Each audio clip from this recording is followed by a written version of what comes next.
Desire No More by Algis Budrys, originally published in Dynamic Science Fiction, January 1954.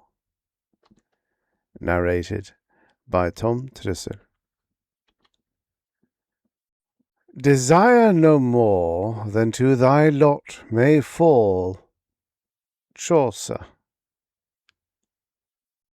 The small young man looked at his father and shook his head. "But you've got to learn a trade," his father said, exasperated. "I can't afford to send you to college, you know that."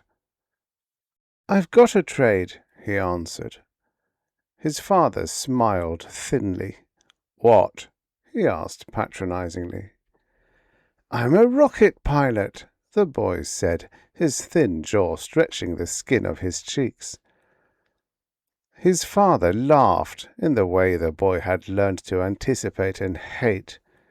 "Yeah," he said. He leaned back in his chair and laughed so hard that the Sunday paper slipped off his wide lap and fell to the floor with an unnoticed stiff rustle. "A rocket pilot!" His father's derision hooted through the quiet parlor. Oh no, a rocket pilot!" The boy stared silently at the convulsed figure in the chair. His lips fell into a set white bar, and the corners of his jaws bulged with the tension in their muscles. Suddenly he turned on his heel and stalked out of the parlor, through the hall, out the front door, to the porch. He stopped there, hesitating a little.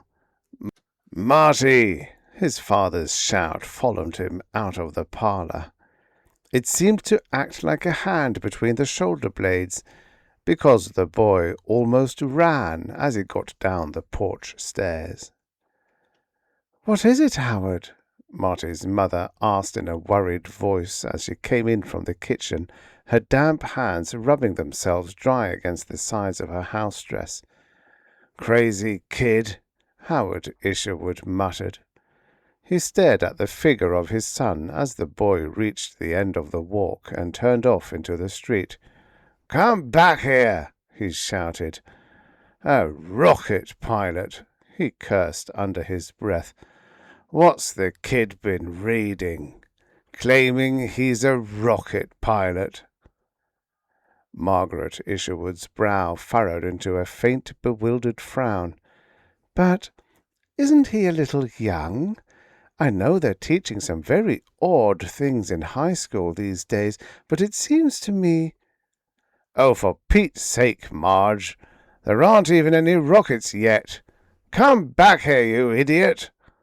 Howard Isherwood was standing on his porch, his clenched fists trembling at the ends of his stiffly held arms. "Are you sure, Howard?" his wife asked faintly. "Yes, I'm sure." "But where's he going?" "Stop that! Get off that bus! You hear me? Marty!" "Howard, stop acting like a child and talk to me. Where is that boy going?" Howard Isherwood, stocky, red-faced, 47, and defeated, turned away from the retreating bus and looked at his wife. "I don't know," he told her bitterly, between rushes of air into his jerkily heaving lungs. "Maybe the moon," he told her sarcastically. Martin Isherwood, rocket pilot, weight 102, height 4 foot 11 inches, had come of age at 17. The small man looked at his faculty advisor. "No," he said, "I'm not interested in working for a degree." "But—" The faculty advisor unconsciously tapped the point of a yellow pencil against the fresh green of his desk blotter, leaving a rough arc of black flecks. "Look, Ish, you've got to either deliver or get off the basket. This program is just like the others you've followed for 9 semesters. Nothing but math and engineering. You've taken just about every undergrad course there is in those fields. How long are you going to keep this up?" "I'm signed up for Astronomy 101, Isherwood pointed out. The faculty advisor snorted. "A snap course, a breather, after you've studied the same stuff in celestial navigation? What's the matter, Ish? Scared of liberal arts?" Isherwood shook his head. Not interested. No time. And that astronomy course isn't a breather. Different slant from CNAV. They won't be talking about stars as checkpoints, but as things in themselves. Something seemed to flicker across his face as he said it. The advisor missed it. He was too engrossed in his argument. "Still a snap? What's the difference? How you look at a star?" Isherwood almost winced. "Call it a hobby," he said. He looked down at his watch. "Come on, Dave. You're not going to convince me. You haven't convinced me any of the other times either, so you might as well give up, don't you think? I've got half-hour before I go on the job. Let's go get some beer." The advisor, not much older than Isherwood, shrugged, defeated. "Crazy," he muttered. But it was a hot day, and he was as thirsty as the next man. The bar was air-conditioned. The advisor shivered, half-grinned, and softly quoted, "Though I go bare, take ye no care. I am nothing a-cold. I stuff my skin so full within of jolly old ale and old." "Huh?" Ish was wearing the look with which he always reacted to the unfamiliar. The advisor lifted 2 fingers to the bartender and shrugged. "It's a poem. About 400 years old, as a matter of fact." "Oh, don't you give a damn?" the advisor asked, with some peevishness. Ish laughed shortly, without embarrassment. "Sorry, Dave, but no, it's not my racket." The advisor cramped his hand a little too tightly around his glass. "Strictly a specialist, huh?" Ish nodded. "Call it that." "But what, for Pete's sake? What is this crazy specialty that blinds you to all the fine things that man has done?" Ish took a swallow of his beer. "Well now, if I was a poet, I'd say it was the finest thing that man has ever done." The advisor's lips twisted in derision. "That's pretty fantastical, isn't it?" "Uh-huh." Ish waved to the bartender for refills. The Navian took a boiling thermal under its right wing and bucked upward suddenly, tilting at the same time, so that the pretty brunette girl in the other half of the side-by-side was thrown against him. Ish laughed, a sound that came out of his throat as turbulently as the sudden gust of heated air had shot up out of the Everglades and corrected with a tilt of the wheel. "Relax, Nan," he said, his words coloured by the lingering laughter. "It's only air. Nasty old air." The girl patted her short hair back into place. "I wish you wouldn't fly this low," she said, half frightened. "Low? Call this low?" Ish teased. "Here, let's drop it a little, and you'll really get an idea of how fast we're going." He nudged the wheel forward, and the Navian dipped its nose in a shallow dive, flattening out 30 feet above the mangrove. The swamp howled with a chug of the dancing pistons and the claw of the propeller at the protesting air, and, from the cockpit, the Everglades resolved into a dirty green blur that rocketed backward into the slipstream. "Marty!" Ish chuckled again. He couldn't have held the ship down much longer anyway. He tugged back on the wheel suddenly, targeting a cumulus bank with his spinner. His lips peeled back from his teeth, and his jaw set. The Navian went up at the clouds, her engine turning over as fast as it could, her wings cushioned on the rising thrust of another thermal. And suddenly it was as if there were no girl beside him to be teased, and no air to rock the wings. There were no wings. His face lost all expression. Faint beads of sweat broke out above his eyes and under his nose. "Up!" he grunted through his clenched teeth, his fists locked on the wheel. "Up!" The Navion broke through the cloud, kept going. Up! If he listened closely, in just the right way, he could almost hear "Marty!" the rumble of a louder, prouder engine than the earth had ever known. He sighed, the breath whispering through his parting teeth, and the aircraft levelled off as he pushed at the wheel with suddenly lax hands. Still half lost, he turned and looked at the white-faced girl. "Scare you?" he asked gently. She nodded. Her fingertips were trembling on his forearm. "Me too," he said. "Lost my head. Sorry." "Look," he told the girl, "you got any idea of what it costs to maintain a racing plane? Everything I own is tied up in the foo, my ground crew, my trailer, and that scrummy old Ryan that should have been salvaged 10 years ago. I can't get married. Suppose I crack the foo next week. You're dead broke, a widow, and with a funeral to pay for. The only smart thing to do is wait a while." Nan's eyes clouded, and her lips trembled. "That's what I've been trying to say.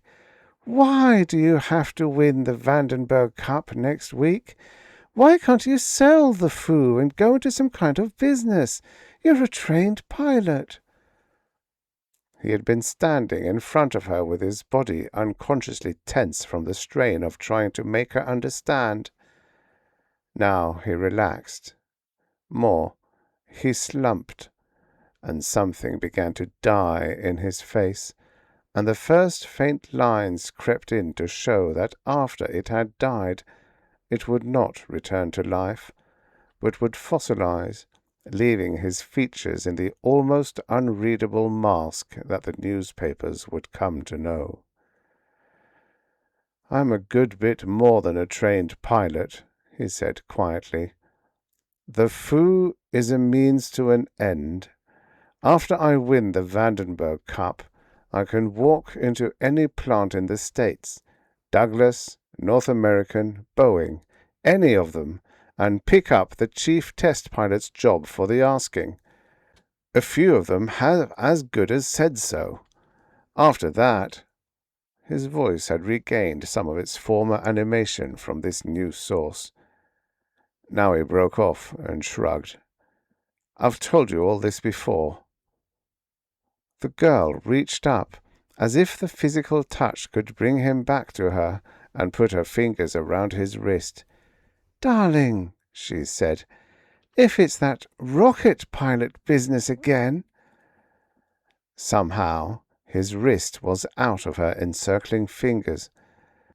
"It's always that rocket pilot business," he said, mimicking her voice.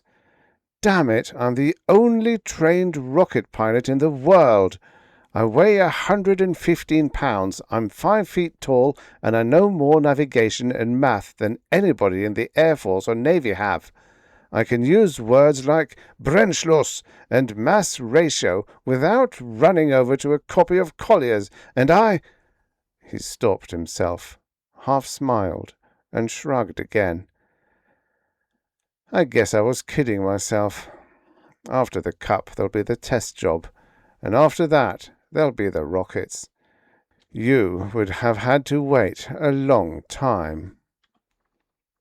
All she could think of to say was, "But, darling, there aren't any man-carrying rockets."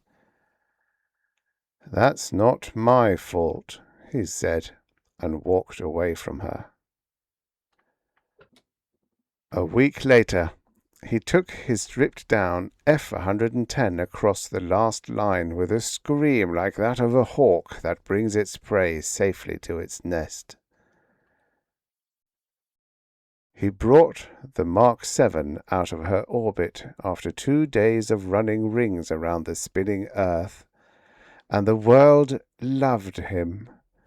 He climbed out of the crackling, pinging ship, bearded and dirty, with oil on his face and in his hair, with food stains all over his whipcord, red-eyed and huskily quiet as he said his few words into the network microphones. And he was not satisfied. There was no peace in his eyes, and his hands moved even more sharply in their expressive gestures as he gave an impromptu report to the technicians who were walking back to the personnel bunker with him. Nan could see that. 4 years ago he had been different. 4 years ago, if she had only known the right words, he wouldn't be so intent now on throwing himself away to the sky. She was a woman scorned. She had to lie to herself. She broke out of the press section and ran over to him. "Marty!" She brushed past a technician. He looked at her with faint surprise on his face. "Well, Nan," he mumbled.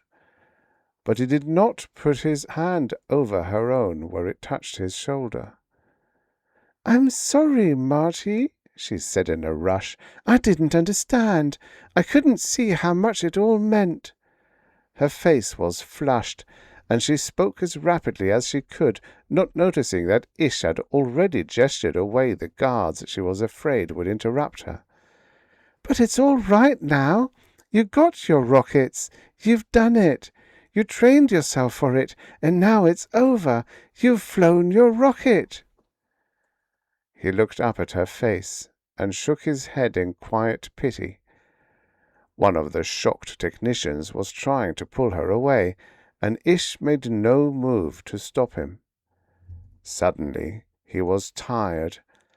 There was something in him that was trying to break out against his will, and his reaction was that of a child whose candy is being taken away from him after only one bite. "Rocket!" he shouted into her terrified face. "Rocket? Call that pile of tin a rocket?" He pointed at the weary Mark 7 with a trembling arm. "Who cares about the bloody machines? If I thought roller skating would get me there, I would have gone to work in a rink when I was 17. It's getting there that counts. Who gives a good goddamn how it's done, or what with?" And he stood there, shaking like a leaf, outraged, while the guards came and got her. "Sit down, Ish," the flight surgeon said. They always begin that way, Isherwood thought. The standard medical opening. Sit down. What for? Did somebody really believe that anything he might hear would make him faint? He smiled with as much expression as he ever did, and chose a comfortable chair, rolling the white cylinder of a cigarette between his fingers. He glanced at his watch. 14 hours, 36 minutes, and 4 days to go. "How's it?" the FS asked. Ish grinned and shrugged. "All right." But he didn't usually grin. The realization disquieted him a little. "Think he'll make it?" Deliberately, rather than automatically, he fell back into his usual response pattern. "Don't know. That's what I'm being paid to find out." "Uh-huh." The FS tapped the eraser of his pencil against his teeth. "Look, you want to talk to a man for a while?" What man? It didn't really matter. He had a feeling that anything he said or did now would have a bearing, somehow, on the trip. If they wanted him to do something for them, He was bloody well going to do it. Fellow named Mackenzie. Big gun in the head-thumping racket. The flight surgeon was trying to be as casual as he could. Air Force insisted on it, as a matter of fact, he said. Can't really blame them. After all, it's their beast. Don't want any hole-heads denting it up on them, huh? Ish lit the cigarette and flipped his lighter shut with a snap of the lid. Sure, bring him on. The FS smiled. Good. He's in the next room. Okay to ask him in right now? Sure. Something flickered in Isherwood's eyes. Amusement at the flight surgeon's discomfort was part of it. Worry was some of the rest. Mackenzie didn't seem to be taking any notes, or paying any special attention to the answers Ish was giving to his casual questions. But the questions fell into a pattern that was far from casual, and Ish could see the small button mic of a portable tape recorder nestling under the man's lapel. Been working your own way for the last 17 years, haven't you? Mackenzie seemed to mumble in a perfectly clear voice. Ish nodded. How's that? The corners of Isherwood's mouth twitched, and he said, Yes, for the recorder's benefit. Odd jobs, first of all? Something like that. Anything I could get the first few months. After I was halfway set up, I stuck to garages and repair shops. Out at the airports around Miami, mostly, wasn't it? Uh-huh. Took some of your pay in flying lessons? Right. Mackenzie's face passed no judgments. He simply hunched in his chair, seemingly dwarfed by the shoulders of his perfectly tailored suit, his stubby fingers twiddling a Phi Beta Kappa key. He was a spare man, only a step or two from emaciation. Occasionally he pushed a tired strand of washed-out hair away from his forehead. Ish answered him truthfully, without more than ordinary reservations. This was the man who could ground him. He was dangerous, red-letter dangerous, because of it. No family? Ish shrugged. Not that I know of. Cut out at 17. My father was making good money. He had a pension plan, insurance policies. No need to worry about them. Ish knew the normal reaction a statement like that should have brought. Mackenzie's face did not go into a blank of repression, but it still passed no judgments. How's things between you and the opposite sex? About normal. No wife, no steady girl. Not a very good idea in my racket. Mackenzie grunted. Suddenly he sat bolt upright in his chair and swung toward Ish. His lean arm shot out, and his index finger was aimed between Isherwood's eyes. You can't go! Ish was on his feet, his fists clenched, the blood throbbing in his temple veins. What? He roared. Mackenzie seemed to collapse in his chair. The brief commanding burst was over, and his face was apologetic. Sorry, he said. He seemed genuinely abashed. Shotgun therapy. Works best sometimes. You can go all right. I just wanted to get a fast check on your reactions and drives. Ish could feel the anger that still ran through him. Anger, and more fear than he wanted to admit. I'm due at a briefing, he said tautly. You through with me? Mackenzie nodded, still embarrassed. Sorry. Ish ignored the man's obvious feelings. He stopped at the door to send a parting stroke at the thing that had frightened him. Big gun in the psychiatry racket, huh? Well, your professional lingo's slipping, Doc. They did put some learning in my head at college, you know. Therapy, hell. Testing, maybe, but you sure didn't do anything to help me. I don't know, Mackenzie said softly. I wish I did. Ish slammed the door behind him. He stood in the corridor, jamming a fresh cigarette in his mouth. He threw a glance at his watch. 12 hours, 22 minutes, and 4 days to go. Damn, he was late for the briefing. Odd. That fool psychiatrist hadn't seemed to take up that much of his time. He shrugged. What difference did it make? As he strode down the hall, he lost his momentary puzzlement under the flood of realization that nothing could stop him now, that the last hurdle was beating. He was going. He was going.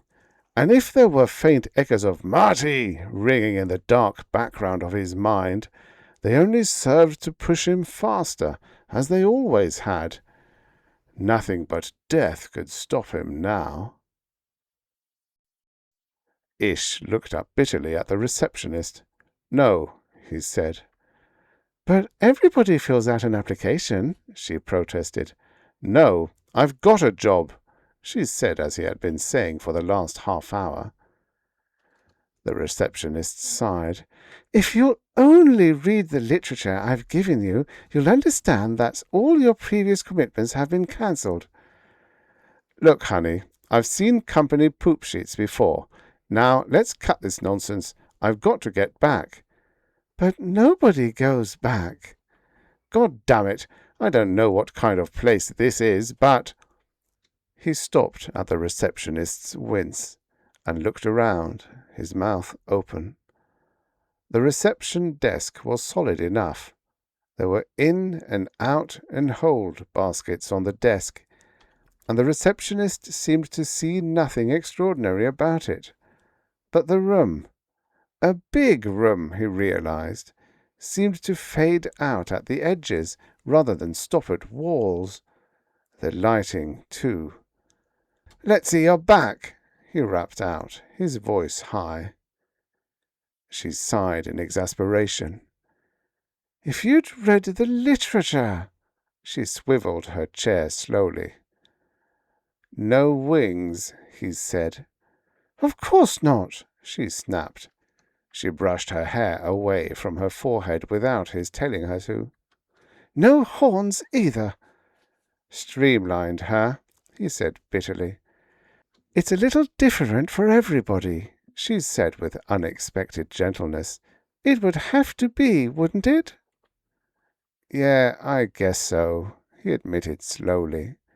Then he lost his momentary awe, and his posture grew tense again. He glanced down at his wrist. 6 hours, 47 minutes, and no days to go. "Who do I see?" She stared at him, bewildered at the sudden change in his voice. "See?" "About getting out of here. Come on, he barked, snapping his fingers impatiently. "I haven't got much time." She smiled sweetly. "Oh, but you do." "Can it? Who's your section boss? Get him down there, on the double. Come on." His face was streaming with perspiration, but his voice was firm with a purpose that drove him. Her lips closed into an angry line, and she jabbed a finger at a desk button. "I'll call the personnel manager." "Thanks," he said sarcastically, and waited impatiently. Odd, the way the receptionist looked a little like Nan. The personnel manager wore a perfectly tailored suit.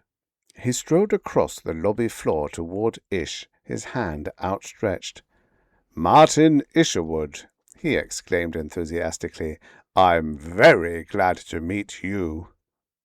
"I'll bet," Ish said dryly, giving the personnel manager's hand a short shake. "I've got other ideas. I want out." "That's all he's been saying for the past 45 minutes, sir," the receptionist said from behind her desk. The personnel manager frowned. Yes, well, that's not unprecedented, but hardly unusual, he added. Ish found himself liking the man. He had a job to do, and after the preliminary formality of the greeting had been passed, he was ready to buckle down to it. Oh, shucks, the receptionist wasn't such a bad girl either. He smiled at her. "Sorry I lost my head," he said. She smiled back. "It happens." He took time to give her one more smile and a half-wink, and swung back to the personnel manager. "Now, let's get this thing straightened out. I've got—" He stopped to look at his watch. 6 hours and a few minutes. They're fueling the beast right now. "Do you know how much red tape you'd have to cut?" Ish shook his head. "I don't want to sound nasty, but that's your problem." The personnel manager hesitated. "Look, you feel you've got a job unfinished, or anyway, that's the way you'd put it. But let's face it, that's not really what's galling you. It's not really the job, is it? It's just that you think you've been cheated out of what you devoted your life to." Ish could feel his jaw muscles bunching. "Don't put words in my mouth," he snapped. "Just get me back, and we'll split hairs about it when I get around this way again." Suddenly he found himself pleading. "All I need is a week," he said. "It'll be a rough week. No picnic, no pleasures of the flesh, no smoking, no liquor. I certainly won't be breaking any laws. 1 week. Get there, putter around for 2 days, and back again. Then you can do anything you want to, as long as it doesn't look like the trip's responsible, of course." The personnel manager hesitated. "Suppose—" he began, but Ish interrupted him. "Look, they need it down there. They've got to have a target, some place to go.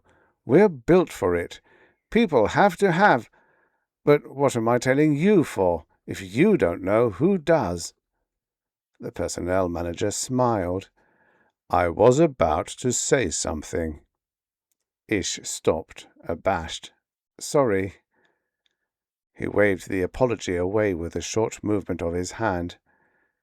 "You've got to understand that what you've been saying isn't a valid claim.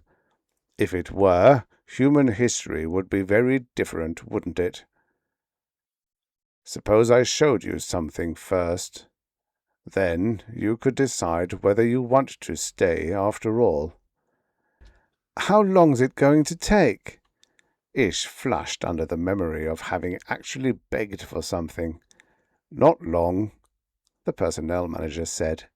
He half turned and pointed up at the earth, hanging just beyond the wall of the crater in which they were suddenly standing. "Earth," the personnel manager said. Somehow, Ish was not astonished. He looked up at the earth, touched by cloud and sunlight, marked with ocean and continent, crowned with ice. The unblinking stars filled the night.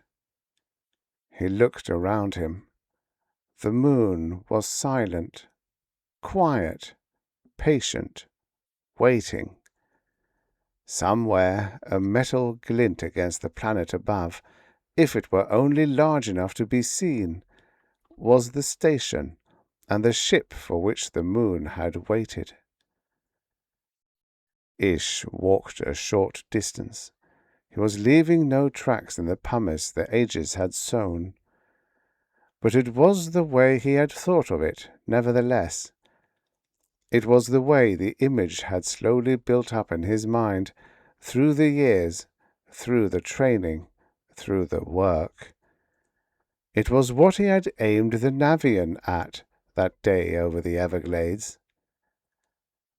"It's not the same," he said.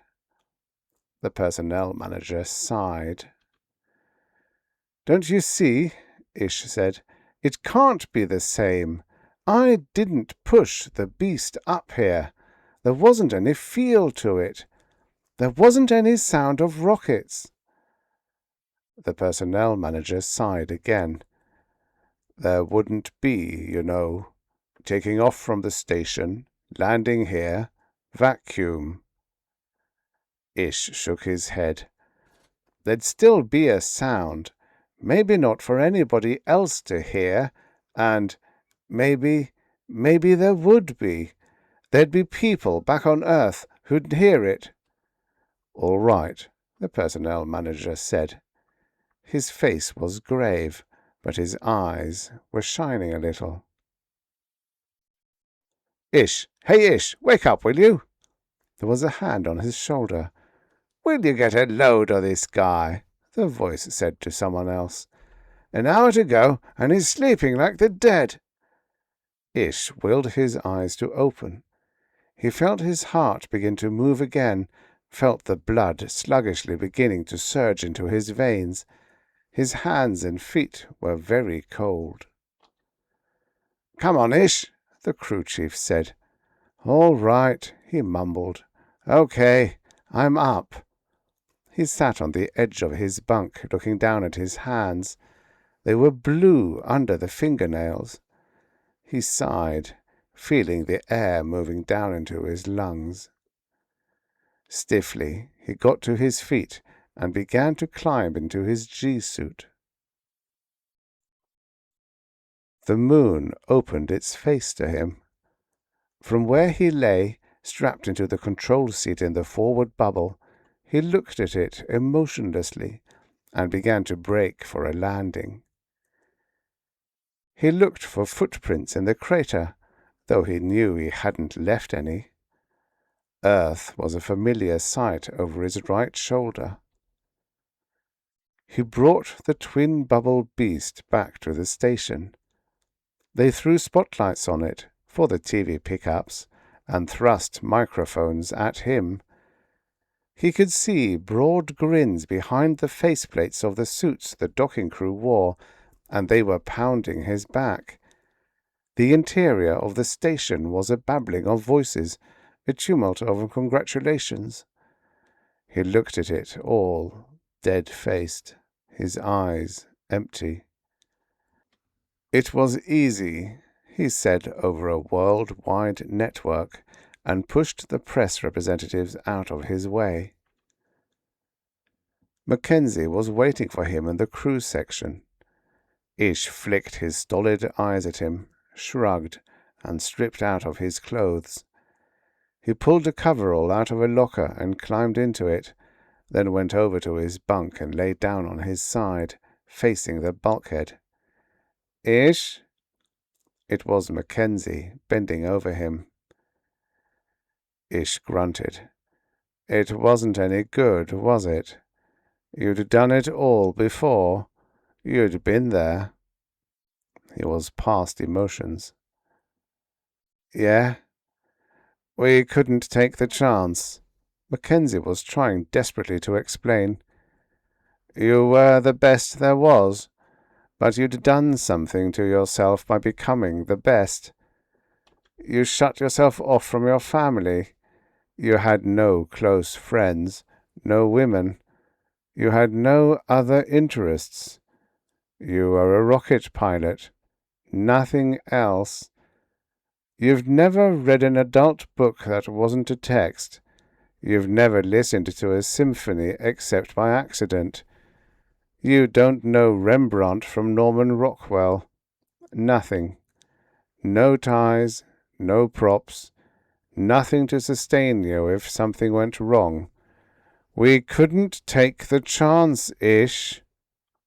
So? There was too much at stake.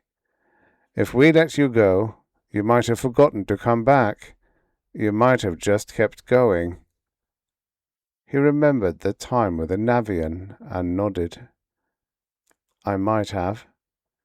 I hypnotized you, Mackenzie said. You were never dead. I don't know what the details of your hallucination were, but the important part came through all right. You thought you'd been to the moon before. It took all the adventure out of the actual flight. It was just a workaday trip." "I said it was easy," Ish said. "There was no other way to do it.